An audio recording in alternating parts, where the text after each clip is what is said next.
Olá, eu sou o João Vitor Xavier e este é o CNN Esportes SA. Todo domingo um convidado especial para falar do mundo dos esportes e do mundo dos negócios. E o assunto de hoje é seleção brasileira, com o diretor de futebol da seleção masculina do Brasil, Rodrigo Caetano. Vamos falar um pouquinho da seleção, da chegada de Carlo Ancelotti, das mudanças da CBF e da preparação para a Copa do Mundo dos Estados Unidos, México e Canadá. Vamos ver como é que tem sido os últimos dias da seleção do Brasil. A seleção brasileira passou por momentos de tensão nas últimas semanas. O técnico Carlo Ancelotti foi anunciado como novo comandante da Amarelinha, mas apenas 3 dias depois do anúncio, o então presidente da CBF, Edinaldo Rodrigues, foi afastado do cargo. Apesar da instabilidade política, o técnico manteve o combinado e um dia depois da eleição de Samir Chaldie como novo mandatário da CBF, Ancelotti foi apresentado e fez a sua primeira convocação como treinador do Brasil. Rodrigo Caetano, diretor de seleções da CBF, é o convidado do CNN Esportes SA e vai falar sobre o processo de contratação do técnico e também do planejamento para a Copa do Mundo de 2026. Rodrigo Caetano, prazer recebê-lo. Podemos dizer que amanhã, de fato, em campo começa a era Ancelotti. Como é que está sendo essa oportunidade para você dirigir e liderar esse projeto? Boa noite, João. Prazer estar falando contigo, todos os telespectadores da CNN e todas as plataformas. Uma honra estar aqui novamente. E agora, no outro posto, realmente coordenando as seleções masculinas, de uma enorme responsabilidade. E nesse dia 2, realmente em campo, iniciaremos essa nova era com o Carlo Ancelotti, a sua equipe de trabalho, já reunindo os atletas em campo, visando o jogo no Equador e depois no Paraguai, que é a nossa intenção já carimbar essa vaga para a Copa do Mundo do ano que vem. E, obviamente, com a expectativa realmente de trazermos essa identidade, essa união novamente entre a seleção e o torcedor. E a gente sabe que isso, João, muito tempo no futebol, ele vem através de resultado, através também de uma boa performance. A gente tem boas expectativas em relação a isso. Rodrigo, antes de falar do futuro, eu queria falar um pouquinho do passado. A CBF vem de um processo muito turbulento e, acredito, muito traumático. Como é que foi para você, que lida com a joia principal da coroa, que é a seleção brasileira, viver tudo que vocês viveram ultimamente na seleção? Então, eu acho que é justamente isso que comprova a necessidade de uma instituição como a CBF ter profissionais, né? Então, durante todo esse período de transição, da saída do ex-presidente para a chegada do presidente Samir, nós seguimos trabalhando normalmente, fazendo as nossas observações, constituindo também uma relação com o novo treinador, né? E todo esse período abastecendo o Carlo Ancelotti de informações. Eu acho que é para isso que realmente a gente existe. Somos profissionais e, como eu te disse, completamente apartados de qualquer discussão política. Porque, na verdade, o valor de um profissional é justamente esse, né? Que as discussões e as questões políticas elas estejam no âmbito político e nós, profissionais, no âmbito profissional. E foi isso que a gente tentou fazer até aqui, transmitindo ao próprio Ancelotti a tranquilidade, tanto na antiga gestão como principalmente na nova gestão, de que todos os compromissos assumidos seriam cumpridos, e é isso que a gente tentou fazer nessa semana que antecedeu essa reunião dos atletas no dia 2. Foi possível blindar o futebol, blindar a seleção de uma crise política desse tamanho? Como é que foi o contato com os jogadores, o contato com o mundo da bola, que acaba sendo, de alguma maneira, envolvido nisso tudo? João, nunca é simples, né? Porque acaba que a CBF, ela não é só o departamento das seleções. A CBF é uma instituição grandiosa, com outros tantos departamentos tão importantes quanto. Estamos competições, jurídico, arbitragem, registro, enfim, marketing. E que nós procuramos focar nesse período era justamente não interromper o nosso trabalho. Porque aqui nós temos um ciclo nas seleções que diz respeito à pré-convocação, à convocação, à data FIFA em si e novamente retroalimentar as informações de uma pré-convocação. Então, nós estávamos num período de pré-convocação. Nós não alteramos em nada. Nós aqui ficamos, eu, Juan, Cícero, Tomás, principalmente, mais o Guilherme Passos, que é da Filologia, abastecendo o nosso sistema de gestão com as informações. Procuramos aí viajar durante todo esse ciclo aí de Campeonato Brasileiro. Acabamos também montando os nossos vídeos. Por quê? Para que aquele momento de transição entre a saída do Dorival, qual realmente lamentamos muito, porque além de um grande técnico, um grande amigo que tem, até a confirmação do Ancelotti, nós não podíamos deixar de seguir com esses processos. Porque no dia em que ele chegou e fomos até Madrid, eu e o Juan, nós já fomos lá para explanar para ele como que é o processo. Porque o cara, ele e foi a vida inteira técnico, extremamente vitorioso em clubes. Então, tem muitas dinâmicas distintas entre clube e seleção. Então nós tínhamos que acelerar esse período, diminuir esse gap aí entre ele se apresentar no Brasil. Eu acho que a gente conseguiu, tanto pela boa vontade dele e entender as nossas reuniões foram proveitosas. Então o nosso trabalho foi esse, nos prepararmos, não pode ser interrompido esse ciclo, esse nosso processo aqui, para no dia da lista larga ele já ter a consciência do que isso significa e também da convocação final.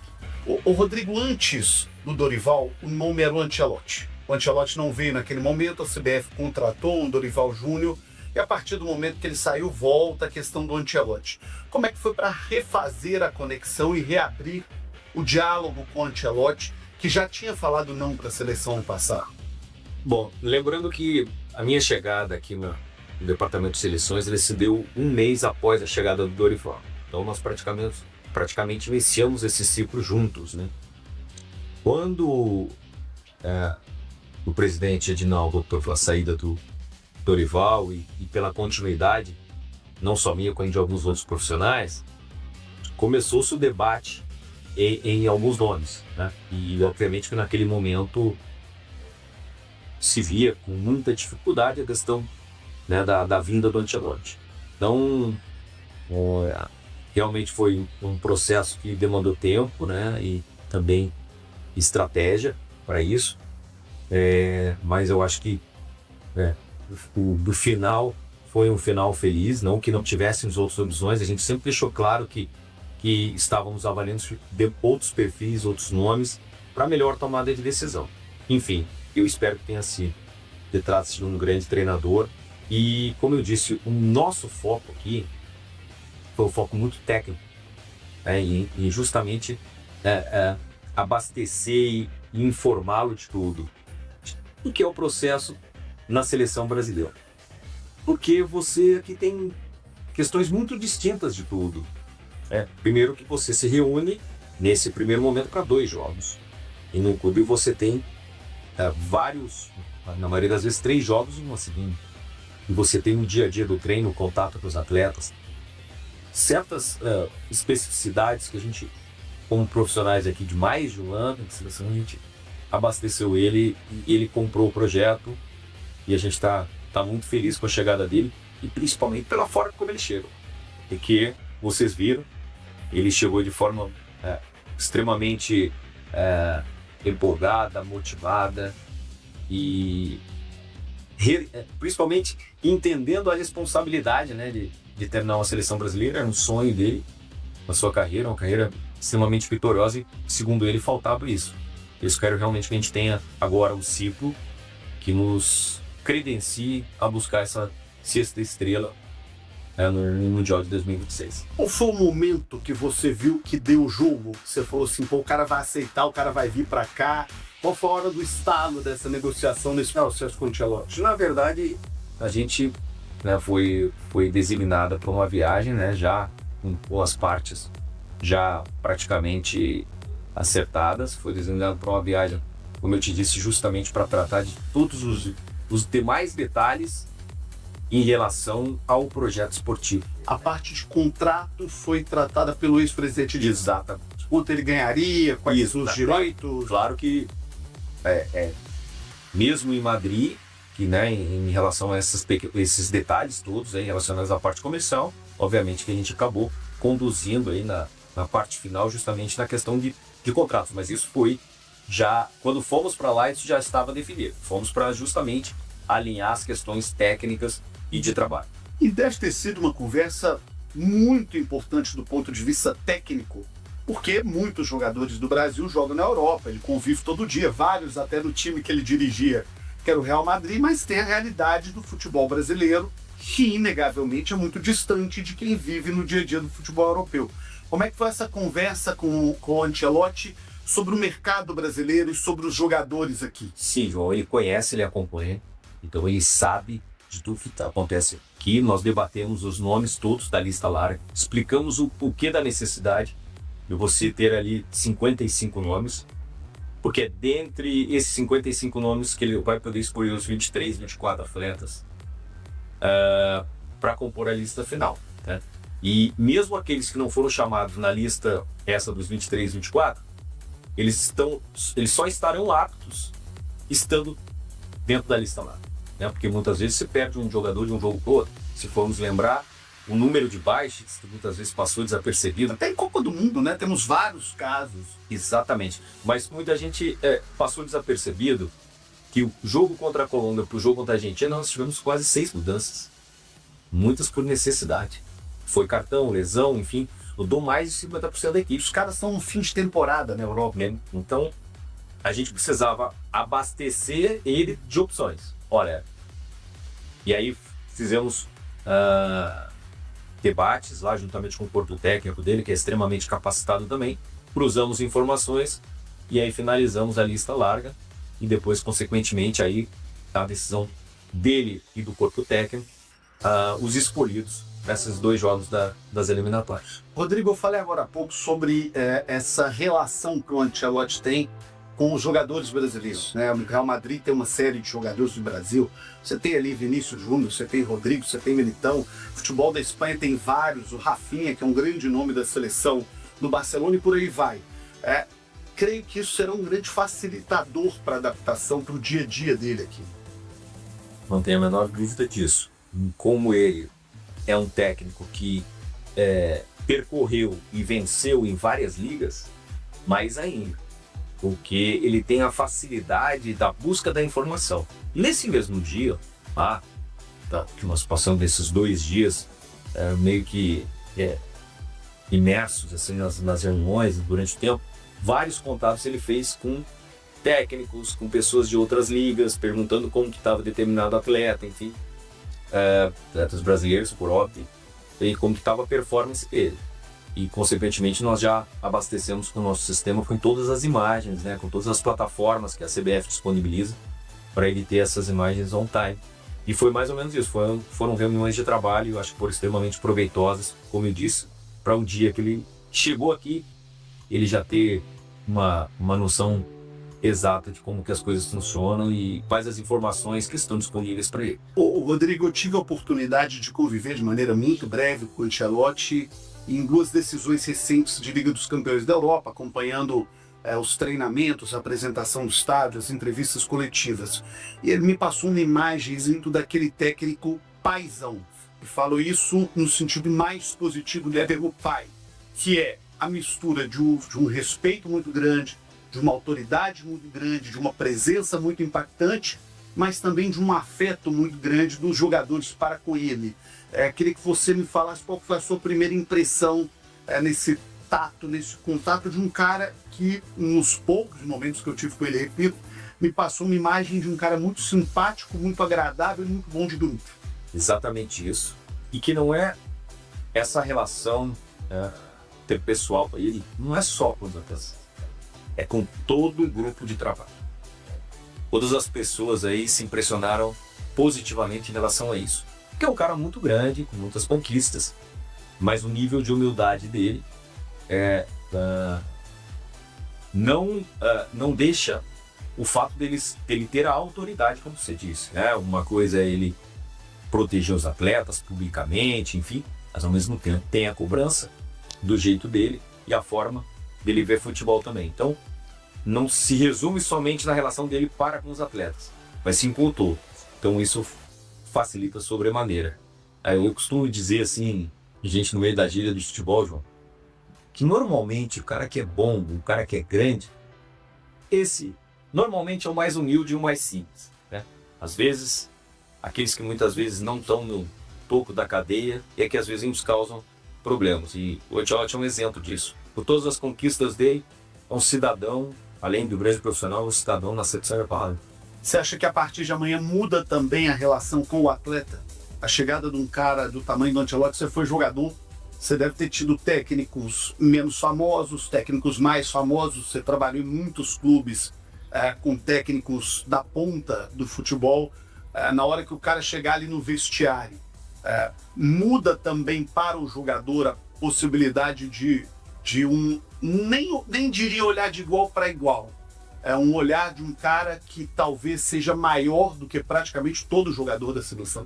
Sem dúvida nenhuma que a trajetória dele em termos de treinador, principalmente, ela é a maior de todas, né? Porque ganhou nas ligas mais importantes, um treinador que ganhou sem ter polêmica, que não acha nenhuma polêmica nessa caminhada toda dele.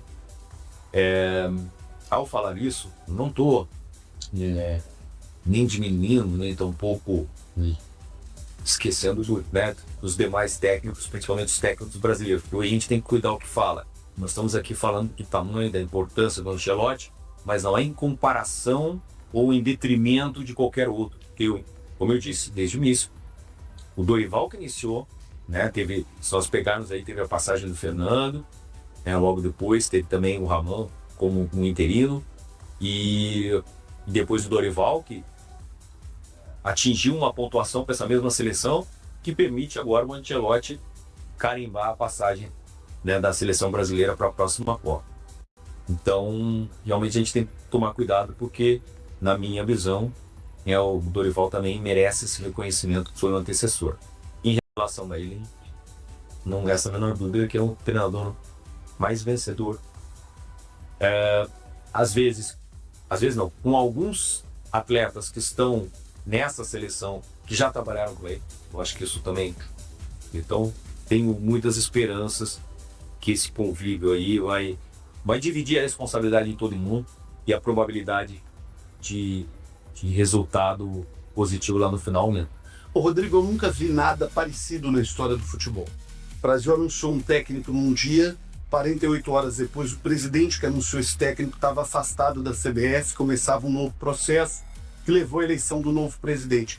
Como é que foi gerir esse processo com um cara que estava na Europa, que nunca trabalhou no Brasil, que nunca tinha pisado aqui na CBF, para esse cara não falar o seguinte: olha, eu vou pegar meu boné e vou embora, vou para outro lugar. Como é que foi isso, cara? Eu vou te dar um componente novo. Nós estávamos com ele lá na Europa quando tudo aconteceu. Você soube da queda do Edinaldo quando você estava com o Ancelotti? Sim. Nós ficamos 3 dias em solo espanhol lá e depois voltamos. O que talvez tenha sido providencial, né? Ter alguém lá para poder explicar para ele o que é o Brasil. Exatamente, eu acho que até. E aí foi isso, né? Tentar separar a seleção brasileira da CBF, de todo o processo que ele é inerente à instituição, seja aqui, seja em clube, né? Dessa questão crítica que é inerente a, como eu te disse, esses órgãos. Eu não vou resistir. Como é que foi? Você chegou para ele num dia, tava lá conversando, no dia seguinte você chegou para tomar um café e falou assim: então, deixa eu te contar. Não, ele já sabia. Não, ele sabia, soube através da imprensa e obviamente perguntou se algo mudou, e prontamente, que não, porque o pessoal também já havia entrado em contato comigo. Aqueles que foram nomeados para intervenção, já Fernando Sarney, que ele entrou em contato imediato e falou: segura aí que tá tudo certo. E que realmente está, porque o contrato do Ancelotti ele foi confeccionado, foi assinado com uma instituição, com a CBF, assim como vários outros profissionais. Enfim, aí tranquilizou, e eu acho que a nossa estada lá realmente pesou positivamente, porque ele acabou criando um vínculo conosco, entendendo que a gente se deteve na parte técnica, né, João? Que é o nosso trabalho. Enfim, e aí depois as pessoas, todos, né? Não só o Fernando, foi também o presidente Samir, conversaram com ele e o tranquilizaram de que o trabalho segue e que tudo que foi combinado será cumprido, e o maior objetivo é que ele estivesse aqui conosco. Como é que foi o contato do novo presidente, o Samir, com vocês, executivos, e com a nova direção técnica da seleção, a nova comissão técnica? Foi extremamente produtiva, porque ele passou a mensagem que todo profissional deseja. Olha, vocês vão ter a autonomia para tocar o trabalho de vocês vão ter, da nossa parte, a busca por atender todas as solicitações para que o trabalho funcione. E então, assim, nos deu essa tranquilidade e esse suporte para que o departamento de seleções realmente tivesse a autonomia que precisamos e que tranquilizássemos com isso o treinador. Então essa mesma frase, essa mesma comunicação, ela foi para todos nós que aqui estávamos, e também o Carlo Ancelotti. Eu acho que é o que nós desejamos, né? Que sejamos cobrados, né, pelos resultados e pelo trabalho, mas com autonomia para, né, tomarmos as decisões e trabalharmos nos processos os quais a gente conhece. Rodrigo, como é que está o planejamento do Brasil para a Copa do Mundo? Parece que está longe, mas daqui a um ano nós temos o Mundial. O Brasil daqui a um ano tem que estar em campo nos Estados Unidos, México, Canadá, e com a nossa esperança para ganhar uma Copa do Mundo. E dentro disso você tem logística, tem que pensar em treinamento, onde o Brasil vai se preparar, onde é que vai ficar concentrado. Copa do Mundo é praticamente o único período que se tem ali 40, 50, 60 dias à disposição da seleção para se preparar. Como é que está todo esse planejamento da seleção para a Copa do Mundo? Nós temos esses 2 jogos, né, de eliminatórias. Temos depois Chile e Bolívia, ainda em setembro. E depois as demais datas FIFA, que são outubro, novembro ainda de 25, março de 26 e junho de 26, já colado no período do calendário. Dali já vai para a Copa do Mundo. Exatamente. Bom, o sorteio será no final de 25, sabemos aí a questão dos adversários, enfim. Mas então onde vai ficar, né? E pode ficar no fuso horário de Los Angeles, que são 5, 6 horas a mais. Pode ficar ali na Flórida, que é quase um pedaço do Brasil. Isso, mas a gente vai agora, já no segundo semestre, após o Mundial de Clubes, lá nos Estados Unidos, em Brasília, realizar as nossas visitas técnicas em algumas bases, né, que se chama Base Camp, que a FIFA disponibiliza para nós termos tentando eleger aquelas que nós consideramos as ideais. E aí é campo, hotelaria, logística, privacidade, enfim. Quando, após o sorteio definido, nós já temos em dizer para a FIFA, olha, nos interessa ficar aqui, aqui, aqui. Esse vai ser o nosso trabalho já logo após aqui o Mundial de Clubes com os nossos profissionais. Havia uma informação após a Copa América, que também foi nos Estados Unidos, que o Brasil estava muito encaminhado para ter a sua base de preparação na região de Orlando, onde o Brasil já fez para a Copa América. No departamento de seleções, aqui que nós vimos conversando, e a gente tem que consolidar isso, uma coisa é a questão das sedes depois dos jogos. Agora, de preparação, nós vamos, se conseguirmos replicar o que nós tivemos na Copa América, atende perfeitamente a seleção brasileira, porque tivemos uma boa estada em Orlando, né, numa cidade a gente tem muitos brasileiros. Clima agradável, fuso horário não é tão quente, toda a questão da hotelaria, mas principalmente de treinamento, na estrutura toda lá da ESPN, nos atendeu muito bem, questão de logística também, e tem ainda um componente, porque como Orlando não é sede da Copa do Mundo, até os amistosos poderíamos fazer lá. Isso ainda não está decidido, até porque, mas eu sei, a gente sabe do interesse que Orlando tem em abrigar a seleção brasileira lá nesse período de preparação, mas é algo aí que vai ser definido juntamente com o presidente, enfim, para tentar escolher a melhor localização para a preparação da seleção brasileira. O Brasil tem tido muitas dificuldades de se preparar jogando contra seleções da Europa. Os europeus têm evitado jogar com o Brasil. Tem algum planejamento nesse sentido para que agora, nessas datas que teremos até a Copa do Mundo, o Brasil possa enfrentar adversários de mais peso, em especial adversários europeus? João, já nossa programação, nosso planejamento, como eu te disse, lá no início eu falei que nós apresentamos ao Ancelotti, de trás para frente. A gente começou com a preparação para a Copa do Mundo, os amistosos de data FIFA. Nós fizemos um levantamento aqui minucioso sobre as escolas sugeridas que nós pretendemos enfrentar até a Copa do Mundo e quais ainda as seleções disponíveis para esses amistosos. Então está tudo organizado e agora nós vamos para a parte, juntamente e liderado pelo presidente, para escolhermos isso e tentarmos formalizar esses amistosos. Te diria que aqui de pronto nós pretendemos jogar contra equipes asiáticas, africanas e europeias. Que é também uma coisa interessante, né? Porque pelo sorteio e pela logística de Copa do Mundo, provavelmente um sul-americano vai jogar contra um africano, contra um asiático, contra um europeu. Exato. Então você vai testando ali cada escola. Que são totalmente distintas, a forma de jogar, a valência física do atleta, característica é diferente. Então a gente pretende jogar contra todas essas escolas, sendo que nós estamos falando de 4 datas FIFA, né? Outubro, novembro, março e junho. Então a ideia está projetado, está ali, mas transformar o planejado em algo concreto é um caminho ainda, de também fazermos como a gente chama amistosos contra equipes europeias de nível A e nível B. Nós estamos na sede da seleção, no Museu do Futebol, um lugar muito simbólico. Aqui ao nosso lado, as taças que o Brasil ganhou em Copas do Mundo, as 5 taças, as 3 taças Jules Rimet e as 2 Copas do Mundo que o Brasil ganhou. Um ambiente mais do que propício para inspirar essa caminhada para a Copa do Mundo do ano que vem. E tem esse rapaz aqui, ó, que está na nossa frente, vou pedir a nossa produção para mostrar essa imagem. Tem ali uma imagem do Neymar com a medalha de ouro olímpica do Brasil, no peito, com uma faixa escrito Jesus na testa, um sorriso, um olhar de esperança, que é tudo que a gente deseja desse craque do futebol brasileiro, que tem passado por dias difíceis, por contusões, por lesões. Pergunto a você, Rodrigo, o torcedor brasileiro pode ter a esperança de um Neymar em alto nível, em nível de Copa do Mundo no ano que vem?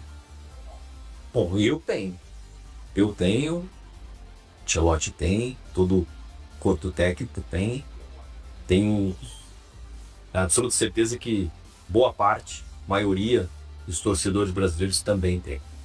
E nós aqui da seleção, a gente tem essa esperança, essa expectativa. Neymar, sempre em seu retorno ao Brasil, um desejo, e veio com o objetivo, era de justamente ter minutagem em jogos. Infelizmente, teve 2 lesões musculares que o atrapalharam, que também não é algo anormal para quem ficou muito tempo parado.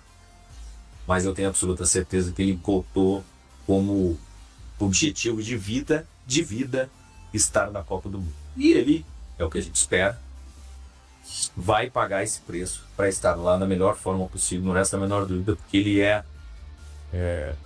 na minha visão, não é só, eu tive inúmeras oportunidades de falar com ele. Ele não é apenas um grande jogador, um craque, não, mas ele é um agregador, né? As pessoas, na verdade, a imagem para fora não é boa no momento. O que você está dizendo é que da porta para dentro, o Neymar é um bom cara para quem conhece ele, convive com ele, sabe do nível de humildade. E aí nós voltamos, né? Quando nós falamos anteriormente do Ancelotti. Os grandes são assim.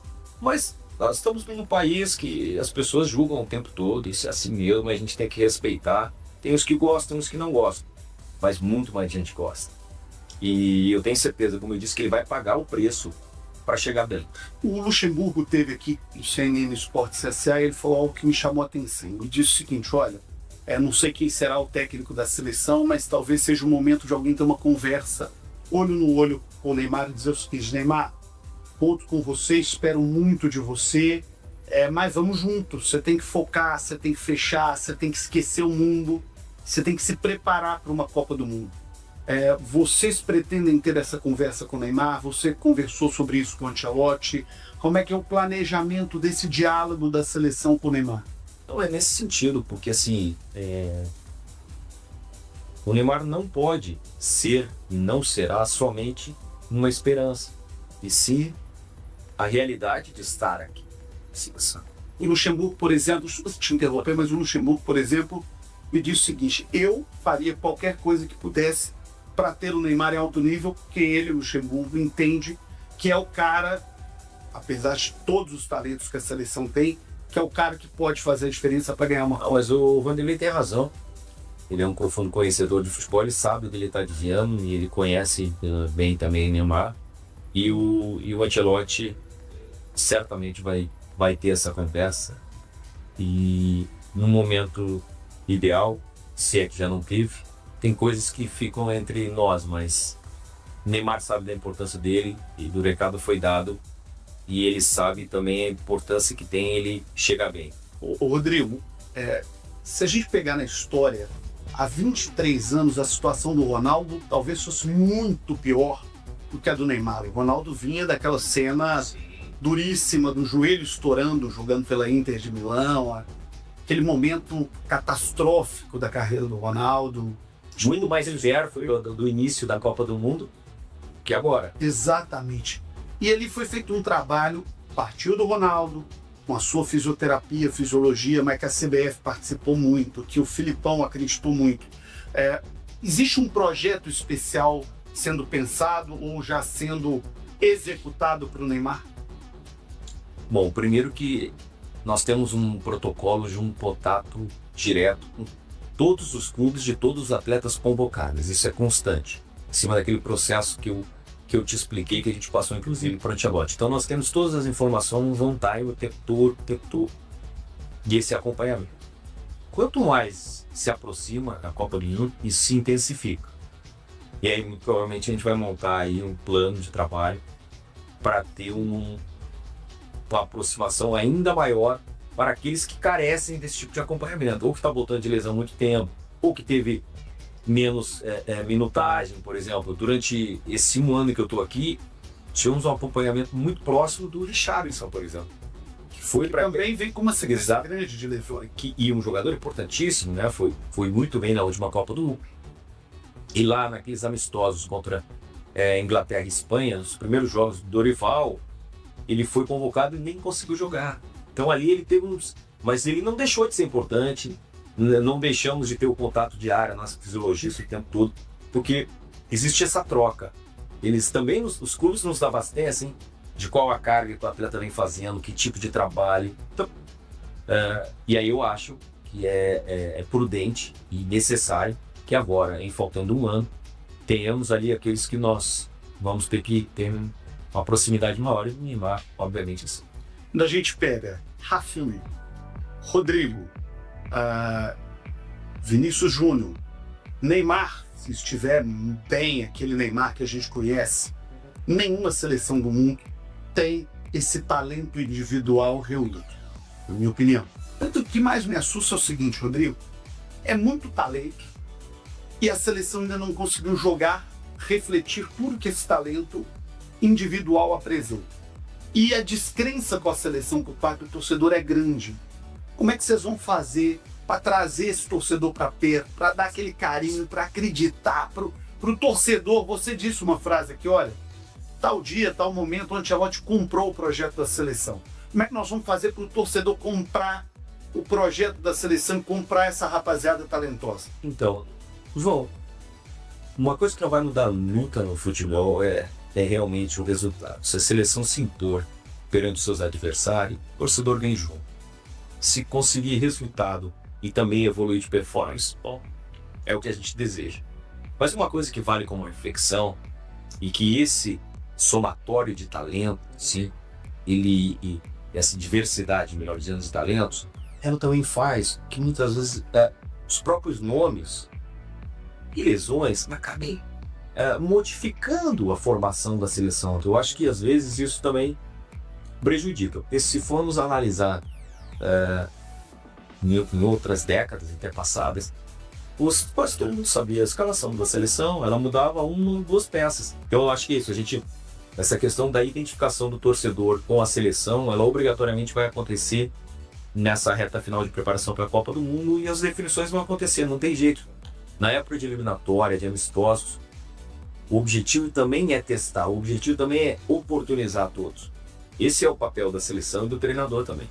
Pegar nossa equipe aqui de surpresa e pedir a você algo diferente para a gente fechar o programa. Eu queria aquela sala ali ao lado, porque ali está a história da seleção brasileira. Eu quero fechar ali com o compromisso de que daqui a um ano e pouquinho a gente volte naquela sala e tenha uma peça a mais naquele local. Vamos lá? Vamos lá. Rodrigo, isso aqui é a história da nossa seleção, do nosso futebol, bolas históricas, a representação de todos os cantos do Brasil, prêmios, troféus, taças, títulos individuais dos nossos atletas, homenagens recebidas pela seleção brasileira.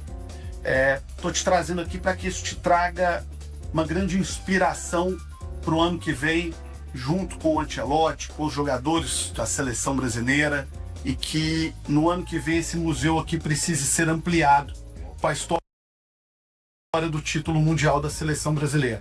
Amém, João, amém. Realmente, e para quem não conhece, que venha, né, também ao museu da CBF, porque é uma história linda, é uma história não só do futebol da seleção brasileira, mas do futebol mundial. É aqui que está a maior seleção, as maiores conquistas do mundo. E os maiores jogadores, né? A minha esperança passa muito por isso também, por esse talento do atleta brasileiro, para que no ano que vem a gente chegue a isso aqui que nós estamos mostrando agora. E quero que você coloque mais uma prateleira aqui. Responsabilidade é grande, bom, e um sonho também. Porque tá aqui 58, 62, 70, Estados Unidos 94, onde o Brasil vai disputar a próxima Copa do Mundo com um jejum igual ao que a gente vive hoje, e a Copa do Mundo do Japão e da Coreia. Então, vamos fechar. É aqui. O futuro tá aqui. A próxima Copa do Mundo tá aqui. Sonho e desejo são enormes. Com a inspiração aqui do velho Lobo Zagallo. E ninguém melhor que ele representa com isso, né? Ganhou 4 dessas 5 que estão aqui. Então tá aqui o velho Lobo Zagallo no Museu do Futebol, vigiando as conquistas históricas, abençoando as conquistas históricas do Brasil. Eu desejo que daqui a pouco, mais de um ano, tenhamos mais um aqui. E que você, que eu vejo agora com o olho cheio d'água, esteja aqui com a taça de campeão do mundo pro Brasil. Porque primeiro, Vô, representar a seleção brasileira já é um sonho, desejo. Você conhece a minha trajetória, quanto é difícil chegar aqui, tá?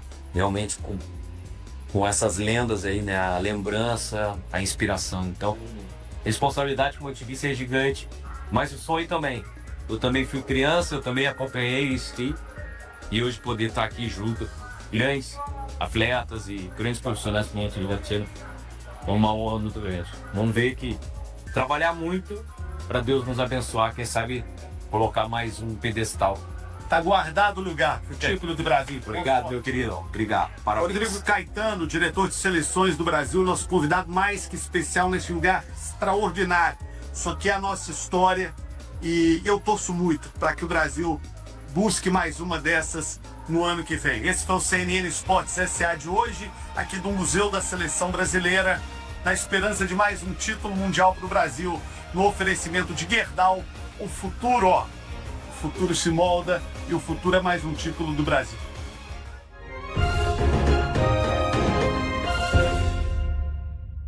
CNN Esportes SA. Apoio